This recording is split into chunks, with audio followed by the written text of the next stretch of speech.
এ নিয়ে আলোচনার জন্য স্টুডিওতে আছেন সহকর্মী সানভীর রূপল। যাচ্ছি তার কাছে। রূপল, আপনাকে স্বাগত জানাই। গতকালও আপনার সাথে আলোচনা হচ্ছিল প্রধানমন্ত্রীর চীন এবং মালয়েশিয়া সফর নিয়ে। আজকে চীন সফরে তিনি তার কার্যক্রম শুরু করেছেন এবং যে কাজগুলো তিনি করেছেন একটু বিস্তারিত জানাবেন আমাদেরকে।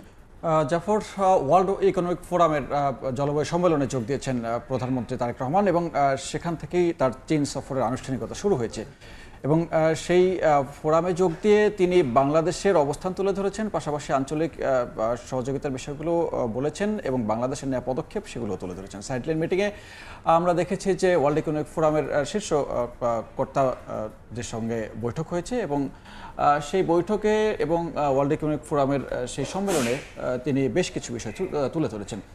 তার মধ্যে একটি বিষয় বলতে চাই, সেটি হচ্ছে সরকারের নেওয়া এই মুহূর্তের যে পদক্ষেপ, আপনি বিশেষ করে জলবায়ু সংকট মোকাবিলায় দেশগুলো বাঁচাতে সম্মিলিত প্রচেষ্টা জরুরি, সেটি তিনি নোটিস করেছেন। জলবায়ু তহবিলের অর্থ ছাড়ের প্রক্রিয়া, আপনি জানেন যে এই অর্থ ছাড়ের বিষয়গুলো নিয়ে বেশ জটিল একটি সময় পার করতে হয়, বিশেষ করে তৃতীয় মাপের যে দেশগুলো আছে আমাদের মতো দেশ, সেই দেশগুলোকে।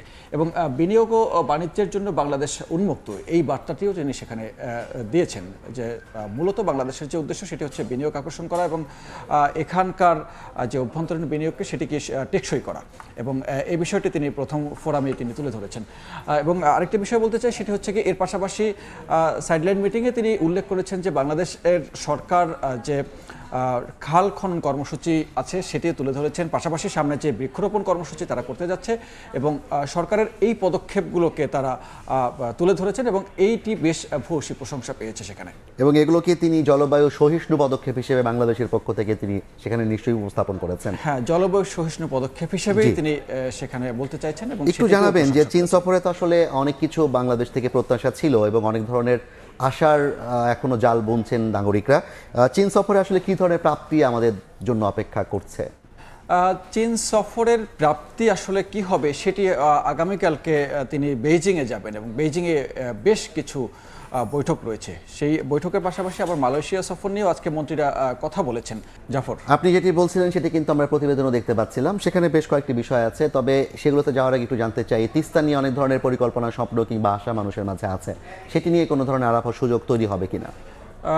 একটি বৈঠক আছে শি জিনপিং এর সঙ্গে এবং সেটি আগামীকালকে বুধবার চীনের এখন এই মুহূর্তে ডালিয়ান থেকে, সেখান থেকে প্রধানমন্ত্রী তিনি যাবেন বেইজিংয়ে এবং বেইজিংয়ে বেশ কয়েকটি বৈঠকের পরে তার সঙ্গে আধা ঘন্টা বা 1 ঘন্টার একটি বৈঠক আছে। সেই বৈঠকে এরকম কিছু প্রস্তাবনা থাকতে পারে বলে আমরা ইঙ্গিত পেয়েছি। পাশাপাশি সৌরবিদ্যুতের কথা যেমন আপনি শুনছিলেন, তার পাশাপাশি হচ্ছে সেখানে তিনি যে যাবেন এক শহর থেকে আরেক শহরে, সেখানে হাই স্পিড বুলেট ট্রেনে করে যাবেন।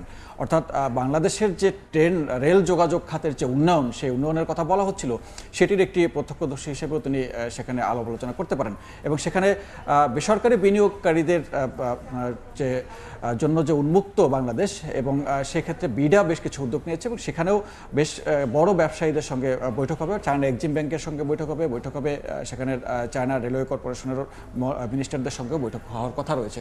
আপনি দেখতে পাচ্ছেন যে পাট খাতের উন্নয়নের বিষয়টি যেমন এসছে, তেমনি মালয়েশিয়া শ্রমবাজার খোলার বিষয়ে সরকার প্রত্যাশা করছে যে এর আগের যে সফরটি তিনি শেষ করে আসছেন মাত্র 18 ঘন্টার সফরে।